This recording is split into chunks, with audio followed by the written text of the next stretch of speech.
La historia de Nadie es una obra literaria del autor inglés Charles Dickens. Esta obra fue escrita en el año 1853. El autor Charles Dickens provenía de una familia humilde de Landport, Reino Unido. Desde muy joven su padre le instruyó el valor del trabajo y la importancia de ser perseverante. Esto llevó a Dickens desde una edad temprana a relacionarse con los desempeños laborales de las personas, lo que lo llevó a infundir en la mayoría de sus piezas un sinfín de referencias al valor del trabajo y de cómo éste siempre sería un gran motor o una gran pesadez para sus personajes. Charles Dickens vivió de 1812 a 1870. En este periodo de la historia, los imperios europeos sufrían percances y el pueblo era en su mayoría pobre. La segunda etapa de la Revolución Industrial trajo un crecimiento económico a la mayoría de los países europeos, dentro de ellos Reino Unido. La Revolución Industrial es un acontecimiento histórico que marcó la manera en la que la economía y la sociedad avanzaba desde ese momento.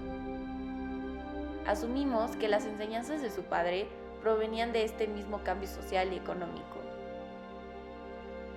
La cultura de esta época empezaba a hacer brecha en la historia, y con ella las corrientes literarias. El romanticismo, corriente a la que pertenece el artista Charles Dickens. Esta corriente se caracteriza por ser una de las más llenas de sentimientos, no necesariamente en el sentido romántico como indica su nombre, pero en la melancolía, la rabia y el humor.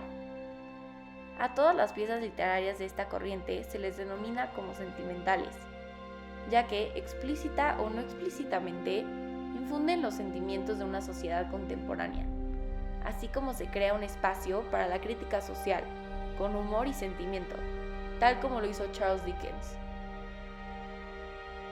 La historia de Nadie, una perspectiva desde el lado del proletariado doméstico. En la obra, el personaje principal, al cual no se le llama por ningún nombre, es reflejado como una persona humilde, pero con deseos de comprender más. Cada que su patrón, el patriarca de la familia Bigwig, predicaba sobre su Dios y sobre sus intereses, el protagonista acumulaba el sentimiento de inferioridad, al reconocer que él jamás llegaría a entender tales conocimientos. Sin embargo, el protagonista trata de inculcarle a sus hijos el valor del trabajo, tal como lo hizo el padre de Dickens. Pero este falla, y sus hijos siguen el camino de los desafortunados. Al final de la obra podemos ver una clara crítica social, que está muy apegada a las creencias del propio autor.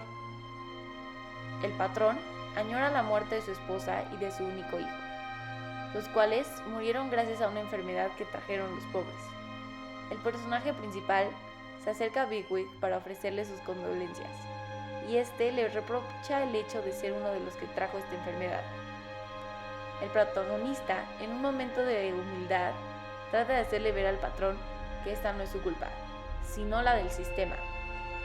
Aquí vemos la referencia que hace al principio del libro Charles Dickens, en la cual se refiere a un río, al río el que seguirá su camino, el que seguirá el cauce, al menos de que alguien lo mueva. Entonces, el personaje principal se refiere a que la gente pobre, campesina y trabajadora no podrá llegar a dejar de ser ignorante o a tener más conocimientos hasta que aquellos en el sistema los ayuden. Charles Dickens plasmó en esta obra las enseñanzas de su padre, las condiciones sociales y culturales del momento, y a su vez seguían con un estilo narrativo lleno de sentimiento y de una crítica social muy importante.